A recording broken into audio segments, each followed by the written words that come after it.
మిత్రులారా, ఇంతవరకు మనం ప్రధాన రేఖలు, ఉపప్రధాన రేఖలు, వాటి ప్రారంభాలు, వాటి అంత్యాలు, దాని గురించి, దాని మీద వచ్చే చిహ్నాల గురించి, వాటి విలాసాల గురించి, విన్యాసాల గురించి చాలా సంక్షిప్తంగా నేర్చుకున్నాం.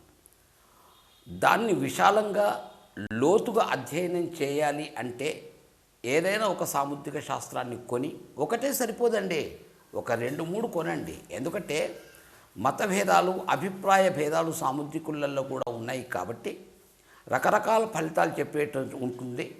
మీ అనుభవాన్ని దానికి జోడించటానికి మీరు చూసే చేతుల్ని దృష్టిలో పెట్టుకొని చూస్తే మీకు అనుభవం పెరుగుతుంది, అందులో మీకు సందేహమే లేదు. కాబట్టి ఒక రకంగా ఇది అనుభవ శాస్త్రం కూడా మీకు అందుకోసమే అంటారు. కాబట్టి మీ అనుభవాన్ని పెంచండి. పెంచడమే కాదు, మీకేమైనా కొంగ్రొత్త రేఖ ఉంటే, శాస్త్రాల్లో లేని రేఖలు ఏవైనా ఉంటే, దాని గురించి మీకు వయస్సు, మనస్సు ఈ 2 అనుకూలిస్తే మట్టుకు ఒక పరిశోధన కార్యక్రమాన్ని కూడా చేయండి. గ్రహాల గురించి చెప్పుకున్నాం, వేళ్ల గురించి చెప్పుకున్నాం, కరపృష్ఠాన్ని గురించి చెప్పాం, గోళ్ళ గురించి చెప్పుకున్నాం, గ్రహ అనుపాతాల గురించి చెప్పినాం, వాటి ఆగ్రహాలని గురించి, అనుగ్రహాలని గురించి కూడా చెప్పుకున్నాం. వాటి వేళ్ళ యొక్క వంపులు, పెంపులు, దింపులు వంటివి కూడా మనం వాటి యొక్క సొంపుల్ని గురించి తెలుసుకున్నాం. ఇక వివాహ రేఖల్ని, సంతాన రేఖల్ని గురించి కూడా తెలుసుకున్నాం. కానీ సంతాన రేఖల్ని గురించి, వివాహ రేఖల్ని గురించి ఇప్పటి వరకు వచ్చినటువంటి శాస్త్రాలలో లోపాలు ఉన్నాయి అని నేను అనలేను, కానీ అనను కూడా. కానీ కొంత అనుభవం ఇంకా పెరగాలి. ఎందుకంటే సంతానాన్ని గురించి అంత స్పష్టంగా చెప్పలేకపోతున్నారు. దానికి గల కారణం ఆధునిక కాలంలో లభ్యమయ్యేటువంటి చికిత్సా యోగాలే కావచ్చు, వైద్యుల యొక్క నైపుణ్యమే కావచ్చు, వాళ్ళ సొంతపు నిర్ణయాలే కావచ్చు.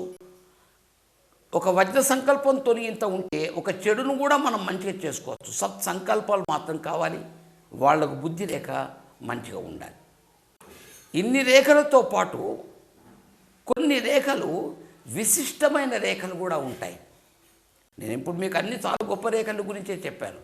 విశిష్ట రేఖల గురించి చెప్పుకోవాలంటే ఆ విశిష్ట రేఖలలో జీవిత రేఖ అంటే గురు కుజుడు ఈ స్థానం లోపల జన్మించి విల్లు ఆకారం లోపల, ధనుషాకారం లోపల కొద్దిగా వంగి ఈ యొక్క కేతు స్థానంలో ఏ సమాప్తం అవుతుందో అది మీకు జీవిత రేఖ అనిపించబడుతుంది. దానికి లోపలి వైపు అంటే అంగుష్టం వైపు ఈ రేఖ ఎట్లా నడుస్తుందో మళ్ళీ అటువంటి రేఖే ఒకటి నడుస్తున్నట్టు తక్కువ మందికి కనిపిస్తాయి, చాలామందికి మాత్రం కనిపించాయి. ఒక్కొక్కసారి కొంత ముక్క ఉంటుంది, సగం వరకే ఉంటుంది, చివరిలో ఉండవచ్చు, మధ్య నుంచి ప్రారంభం కావచ్చు. వాటి విన్యాసాలు మీకు రకరకాలుగా ఉంటాయి. ఏదైతే ఏమిటి అటువంటి రేఖను సాధారణంగా ఇది కుజస్థానం నుంచి బయలుదేరాలి, లేదా కిందనే మీకు కనబడితే అది కుజస్థానాన్ని చూస్తూ ఉండాలి. కుజస్థానాన్ని చూస్తుంది కాబట్టి జీవిత రేఖ ఎక్కడనైతే కుజస్థానం లోపల ప్రారంభమవుతుందో, జీవితం యొక్క గురువు యొక్క గ్రహం యొక్క చివరి నుంచి 2వ కుజుని యొక్క ప్రారంభ కేంద్ర బిందువు నుంచి జీవిత రేఖ ఎక్కడనైతే బయలుదేరుతుందో అక్కడనే ఈ రేఖ కూడా బయలుదేరుతుంది. లేదా కొందరికి కొంత దూరంలో కూడా బయలుదేరవచ్చు, అక్కడే ఖచ్చితంగా బయలుదేరాలని కాదు. ఆ రేఖను మాత్రమే కుజరేఖ అంటాం. కారణం కుజస్థానంలో బయలుదేరింది కాబట్టి. ఇది జీవితంలో ఉన్న లోటు పాట్లను తొలగిస్తుంది. కాబట్టి జీవిత రేఖలో ఏదైనా ఆపత్తులున్నా, విపత్తులున్నా, ఇంతేలా మారకాలు ఉన్నా కానీ దాన్ని తొలగించే శక్తి, సామర్థ్యాలు కేవలం కుజరేఖకు మాత్రమే ఉన్నాయి. ఆ ఆపత్తిని తొలగించడానికి వజ్రరేఖ అయినటువంటి సహజ కవచమైనటువంటి చతుర్భుజాన్ని తీసుకున్న పుట్టుక నుంచి గిట్టే వరకు నేను నీ వెంట ఉన్నాను అని చెప్పటానికి మరొక రేఖ ఉదయిస్తుంది, అదే కుజరేఖ. అది బొటన వెలువైపు ఉంటుంది. ఇది జీవిత రేఖ అవుతుంది. ఇది బుధుని యొక్క చివర, 2వ కుజుని యొక్క ప్రారంభం. ఈ కేంద్ర బిందువు దగ్గర ప్రారంభింపబడి ఇక్కడ ఉన్నటువంటి కేతు స్థానం లోపల అది పరిసమాప్తి అవుతుంది. కాబట్టి దీన్ని జీవిత రేఖ అన్నాం. ఇది ఇక్కడనే జన్మించి లేదా కొంత దూరం లోపల మనం విన్యాసాల గురించి క్షుణ్ణంగా చదువుకున్నాం కాబట్టి ఇక్కడి నుంచి వెళ్ళేది మీకు ధనుషాకారం లోపల మీకు బుద్ధి రేఖ అవుతుంది. కాబట్టి ఇక్కడనే ప్రారంభమయ్యి ఇక బుద్ధి రేఖని ఇక్కడ మీరు చూడకండి, ఎందుకంటే బుద్ధి రేఖల గురించి చెప్పటం కాదు కాబట్టి ఇది బుద్ధి రేఖకు సంబంధించిన రేఖ కాదు. కాబట్టి జీవిత రేఖ యొక్క మరొక రూపం సహాయక రేఖ అందాం దీనికి. అక్కడనే జన్మిస్తుంది కాబట్టి ఇగో ఈ రకంగా కొంతమందికి ఉంటుంది. ఇది కొంతమందికి కుజస్థానంలో పరిసమాప్తి అవుతుంది, లేదా కంకణ రేఖలలో పరిసమాప్తుంది. జీవిత రేఖ ఏ రకంగానైతే ఒక ధనుషాకారం లోపల ఉండి కేతుస్థానంలో పరిసమాప్తం అవుతుందో, కుజస్థానంలో జన్మించి అదే వంపును కలిగి ఉండి అది కంకణ రేఖలలో కొంతమందికి కేతుస్థానం లోపల కూడా పరిసమాప్తం అయ్యే అవకాశాలు ఉన్నాయి. కాబట్టి కుజస్థానంలో జన్మించింది కాబట్టి కుజరేఖ అని, జీవిత రేఖకు సహాయ రేఖ ఉంది కాబట్టి రెండవ జీవిత రేఖ అని, సహాయ జీవిత రేఖ అని అన్నారు. ఈ రేఖ ఎవరికైతే ఉంటుందో ఏదో ఒక వరం, పూర్వీకుల యొక్క మంగళాశాసనాలు అనుకోండి, పూర్వజన్మం యొక్క సుకృతాలు అనుకోండి, తల్లిదండ్రులు నోమిన నోము అనుకోండి, నోచుకున్నటువంటి నోముల గురించి అనుకోండి, ఇటువంటి వాళ్ళకు మాత్రమే ఉంటుంది. సాధారణంగా ఈ రేఖ ఎవరైతే సైనికులలో ఉంటారో, సైనిక విభాగంలో పనిచేస్తారో, రక్షణ భట విభాగంలో అంటే పోలీస్ డిపార్ట్మెంట్లో ఎవరైతే ఉంటారో, అగ్నిమాపకాలలో అగ్ని సంబంధమైనటువంటి పనులు ఎవరైతే చేస్తుంటారో, రహస్యమైన స్థావరాలలో ఎవరికి కనబడకుండా సంచరిస్తూ ఉంటారో, అడవులలో తిరుగుతుంటారో, ఫారెస్ట్ డిపార్ట్మెంట్లో పనిచేస్తుంటారో, టపాకాయలు తయారు చేస్తుంటారో, కొంతమంది సర్కస్ ఫీట్లు చేస్తుంటారో, వాళ్ళల్లో కూడా అంటే ఎవరైతే కఠోరమైన పరిశ్రమ చేస్తారో, భయంకరమైనటువంటి ప్రాంతాలలో భయంకరమైన విషయాలలో దిగి పనులు చేస్తుంటారు. కాబట్టి వాళ్ళని రక్షించటానికి పూర్వజన్మ సుకృతం వలన అందరికీ కాదు కొందరికి మాత్రం ఈ రేఖ కనిపిస్తుంది. ఈ రేఖ ఉన్నది అని అంటే ఇంకొక రేఖ ఎవరికి ఉంటుంది? న్యాయానికి కొంతమంది వ్యక్తులు ఇప్పుడు నేను చెప్పినటువంటి ఏ కఠోర శ్రమ చేసేటువంటి వాళ్ళు కాకుండా పూర్వజన్మ సుకృతం అనుకోండి, దేవునికి ఆ వ్యక్తి మీద పరిపూర్ణమైన దయ ఉన్నది అనుకోండి, అటువంటి వ్యక్తులకు మాత్రమే ఉంటుంది. ఎంత ఇబ్బంది వచ్చినా, ఇంతేలా మారకం ఉన్నా, మృత్యు ఉన్నా దాన్ని తప్పించి చిరంజీవుణ్ణి చేయాలి, చాలా కాలం జీవించేటట్టు చేయాలి అన్న సంకల్పంతో భగవంతుడు ఈ రేఖ ఇక్కడ ఇచ్చాడు. దీన్నే రెండవ కుజరేఖ లేదా రెండవ జీవిత రేఖ. దీనికి ఒక 20-30 పేర్లు ఉన్నాయి. సర్వపాపహారిణి అని, నీచభంగ రాజయోగం అని అంటే చెడును తొలగించి మంచి చేసేటువంటి రేఖ అని, సర్వ సంకటహారిణి అని, సర్వరోగ నివారణి అని, సర్వ ప్రమాద హారిణి అని చాలా పేర్లతో దీన్ని పిలుస్తాము. ఎందుకంటే ఇక్కడ వచ్చే ప్రతి లోపాన్ని ఇది తొలగిస్తుంది. ఇంతేలా జీవిత రేఖ విరిగి కూడా అక్కడ ఎవరేఖ ఉన్నా, గుణకం ఉన్నా, 3 ప్రధాన రేఖలలో అంటే హృదయ రేఖ, బుద్ధి రేఖ, జీవిత రేఖ మీద ఈ 3 చోట్ల కూడా మారకం కనిపిస్తే, మృత్యు యొక్క గుర్తులు కనిపిస్తే తప్పకుండా మృత్యు అవుతుంది అని ఏ రకంగానైతే మనం భావిస్తామో అటువంటి సంకటాన్ని కూడా, అటువంటి ఇక్కట్లను కూడా తొలగించి పునర్జీవింపజేస్తుంది.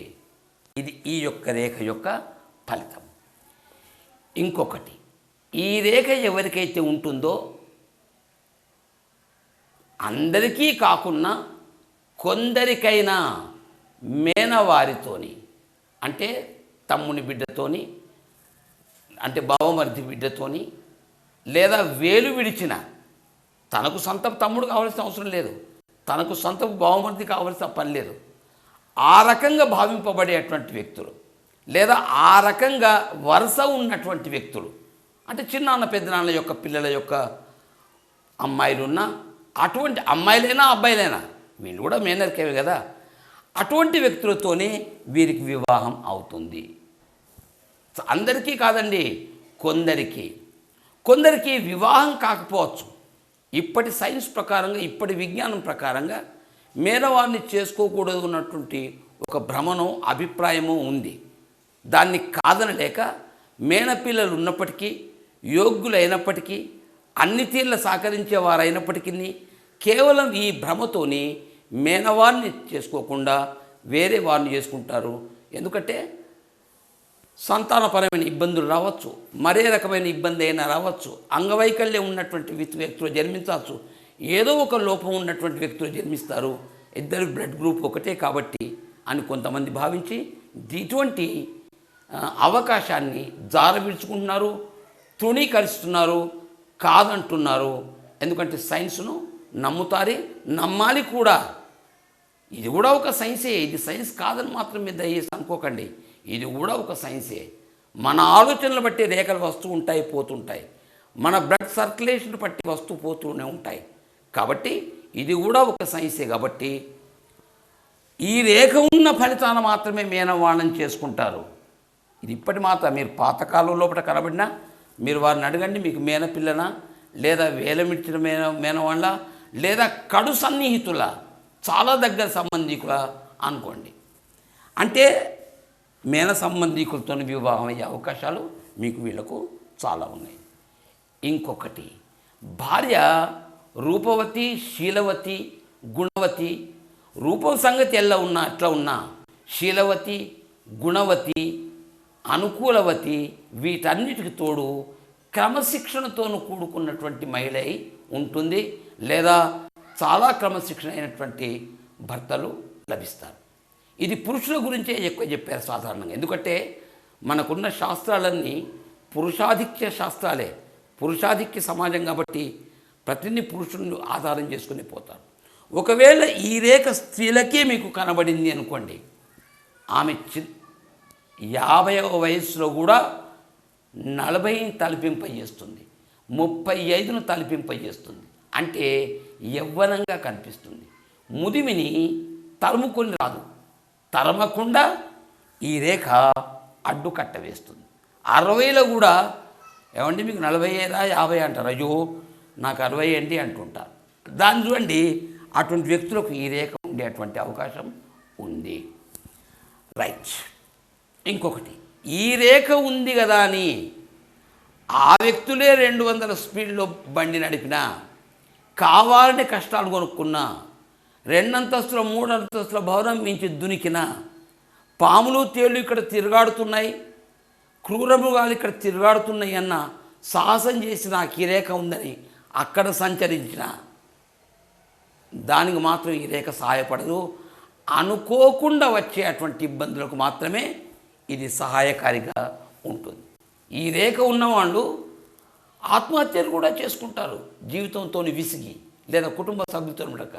మరి ఈ జీవిత రేఖ ఉండి ఏం చేసింది అని కొంతమంది అంటారు కదా.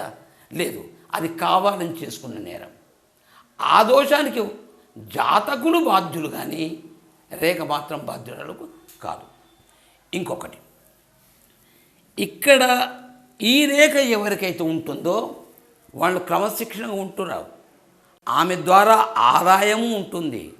ఒకవేళ ఆమె ద్వారా ఆదాయం ఉండదు అనుకుందాం, పరస్త్రీ ద్వారా అయినా ఆదాయం ఉంటుంది.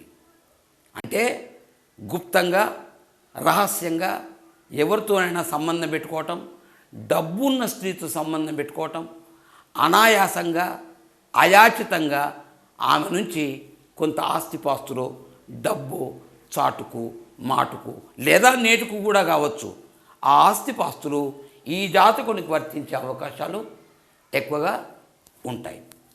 ఇంకొక లోపం, అందరిలే కాదు, ఒక్కడి జ్ఞాపకం ఉంచుకోండి. లోపాలు నేను కొన్ని చెప్తున్నా, జాతకుడు చెప్తున్నాడు కాబట్టి ఈ లోపాలని నేను అధిగమించగలుగుతాను అన్నటువంటి దృఢ సంకల్పం చేసుకుంటే, సంకల్పాలు వికల్పాలు బుద్ధిలో ఉంటాయి కాబట్టి బుద్ధి రేఖ కారకాలు కాబట్టి మంచి ఆలోచన తిరిగింత చేస్తే నేను చెప్పిన ప్రతి చెడును తొలగించవచ్చు. కొంతమందిలో తొలగించే శక్తి లేకుంటే నష్టాన్ని కేవలం కష్టాలుగా మారుస్తుందే తప్ప నష్టాన్ని చేయదు. ఇది బుద్ధి రేఖ యొక్క విశేషం. దయచేసి ఇది బాగా గమనించండి. నేను చెడ్డ చెప్పాను, అయ్యో నా భాగ్యంలో చెడే ఉంది, ఏది చెప్పదు. నేను అనుకుంటాను జ్యోతిష్యం కూడా ఇది చెప్పదు, ఇట్లా లేదు ప్రయత్నం. జ్యోతిష్యమే ఒకవేళ చెప్తే పరిహారాలు ఎందుకు చెప్తుంది, చికిత్స ఎందుకు చెప్తుంది, జ్యోతిష వైద్యం ఎందుకు చెప్తుంది? అంటే ఆ రకంగా ప్రయత్నశీలంగా ఉంటే మన విపత్తును తొలగించుకొని కించిత్తు ఆపత్తులు పడవచ్చు, కొద్ది ఇబ్బందులు పడవచ్చే తప్ప ప్రమాదాన్ని నివారించుకోవచ్చు. అయితే ఇటువంటి స్త్రీలకు ఒక పరాయి స్త్రీతో సంబంధం ఉంటుంది అని కొంతమంది అంటారు సాముద్రిక శాస్త్రజ్ఞులు. అవును, ఇది చెడు యొక్క అభిప్రాయం లేదా ఫలితం. లేదు, ఈ చెడు అభిప్రాయాన్ని నేను అధిగమించగలుగుతాను, అటువంటి చెడ్డ సమయం వచ్చినా నేను నివారించగలుగుతాను. నా చదువు ఏం చేసుకోను, మా తల్లిదండ్రులు ఇచ్చిన సంస్కారం ఏం చేసుకోను, నా భార్య ఇంత రూపవతి అనుకూలవతి అయినా ఆమెను తృణీకరించి నేను చేయటం ఏమిటి, నేను చేస్తున్న ఉద్యోగం ఏమిటి, నేనున్న చుట్టూ వాతావరణం ఏమిటి, నా గురించి భవిష్యత్తు ఏమనుకుంటుంది, చరిత్ర ఏమని రాస్తుంది, నా కుటుంబ సభ్యులు ఏమనుకుంటారు, ఎన్ని ప్రశ్నలు లేవండి. ఒక 100 ప్రశ్నలు వేసుకుంటాడు, ఆ చెడును తొలగించుకుంటాడు. కానీ మరొక చిన్నది ప్రార్థన మీతోనే, ఈ రేఖ ఎవరికైతే ఉంటుందో వారికి వ్యభిచార దోషం ఉండదు. అంటే పరాయి స్త్రీతో సంగమించరు, లేదా వాళ్ళతో వ్యవహారం చాటుమాటు వ్యవహారాలు పెట్టుకోరు. కానీ కొంతమందిలో ఆ ఫలితం చెప్తే మరో కొంతమందిలో ఆ చెడు కొందరికి జరగదు. కానీ ఏ కారణంగానో అనుకూలవతి కానటువంటి, రూపవతి కానటువంటి, ఇబ్బందులు పెట్టేటువంటి భార్యతోని కాపురం విధిలేక చేయాల్సి వచ్చినా ఈ జాతకులు ఆ స్థానంలో భార్యకు బదులు పరాయి స్త్రీని, తాను ఆశించిన స్త్రీని, తనకు నచ్చిన స్త్రీని ఆ స్థానంలో పడ చూస్తాడు. వ్యభిచారి ఒక స్త్రీతోని లేదా 2 స్త్రీలతోనే తప్పుడు పనులు చేయవచ్చు. కానీ మానసిక వ్యభిచారం అంతకు మించిన దోషం. అంటే ప్రతి స్త్రీతోనే ఉంటుంది, కంటికి కనబడిన ప్రతి అందమైన స్త్రీ మీద ఏదో ఒక చెడ్డ బాగుంటుంది. న్యాయంగా ఆ పిల్ల ఏ చెడ్డది కాదు, ఆ స్త్రీ అత్యంత పతివ్రత, సందేహమే లేదు. కానీ ఈయన దుర్మార్గానికి, ఈయన మానసిక బలహీనతకు ఆమె ఎట్లా బాధ్యురాలవుతుంది?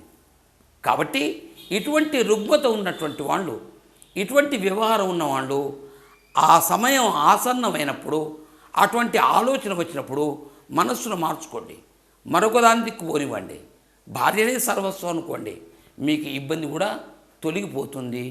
కానీ ఇది అందరూ చెప్పలేదు, కొంతమంది మాత్రమే తప్పకుండా చెప్పినారు.